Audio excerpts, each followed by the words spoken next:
मध्य प्रदेश के जबलपुर में state cyber cell ने 3 शातिर साइबर अपराधियों को गिरफ्तार किया है। तीनों आरोपी ग्रामीण क्षेत्रों में शासन की विभिन्न योजनाओं के नाम पर ग्रामीणों को झांसे में फंसाते थे। इन अपराधियों ने आधार कार्ड पर केवाईसी की प्रक्रिया पूरी कराकर 7,000 सिम जारी कर ली और इसे दिल्ली में 250 रुपये प्रति सिम अपराधियों को बेच दिया। सिम बेचने से पहले इन सिम नंबरों पर पेटीएम एक्टिवेट कराकर पश्चिम बंगाल में साइबर अपराधियों को ट्रांसफर भी कर दिया। खुद एसपी से सुनिए इनकी सारी करतूत। जो मास्टरमाइंड लोग हैं, जो ये प्लान करते हैं कि किस प्रकार से हम लोगों के केवाईसी डॉक्यूमेंट का उपयोग कर सकते हैं, इन लोगों ने ये प्लान किया कि ग्राम देवदार करके है, वहाँ पर कुछ लोगों को भेज के पॉस एजेंट बना के एक पर्टिकुलर कंपनी का उनके केवाईसी डॉक्यूमेंट ले लिए। उनको बोला कि शासन द्वारा आपको हम लोन दिलाएंगे। इसके बाद एक बार जब इनका केवाईसी डॉक्यूमेंट अपलोड हो गए तो सिम एक्टिवेट हो गई।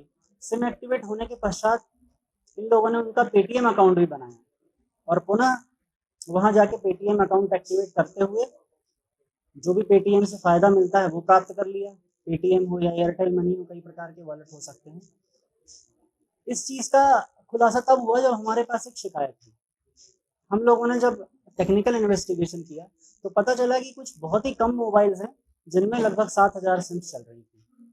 और आगे जब हम इन 7,000 सिम्स पे आगे टेक्निकल इन्वेस्टिगेशन करेंगे तो हमको उम्मीद है कि ये आंकड़ा और बढ़ता जाएगा।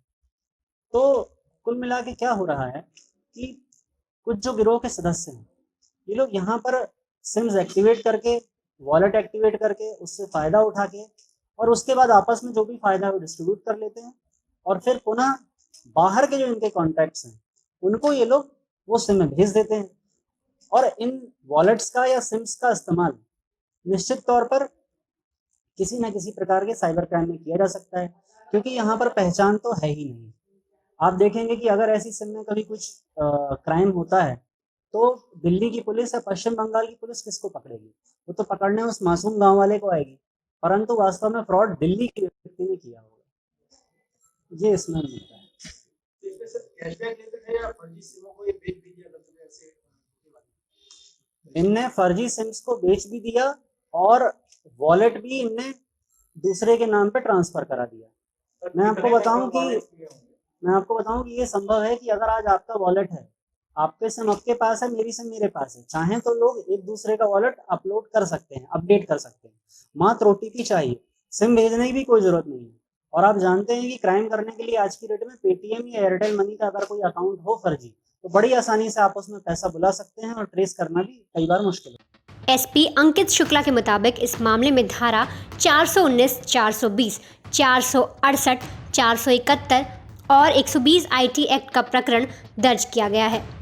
आरोपियों से मोबाइल सिम, फर्जी दस्तावेज जैसी चीज़ें जब्त की गई हैं। साथ ही इस फर्जीवाड़े को लेकर पेटीएम को भी एक पत्र लिखा जाएगा, क्योंकि उसके सॉफ्टवेयर में पेटीएम वॉलेट ट्रांसफर होने की जानकारी आ जाती है। साइबर अपराधी इसी वॉलेट में ठगी की रकम को ट्रांसफर करते थे।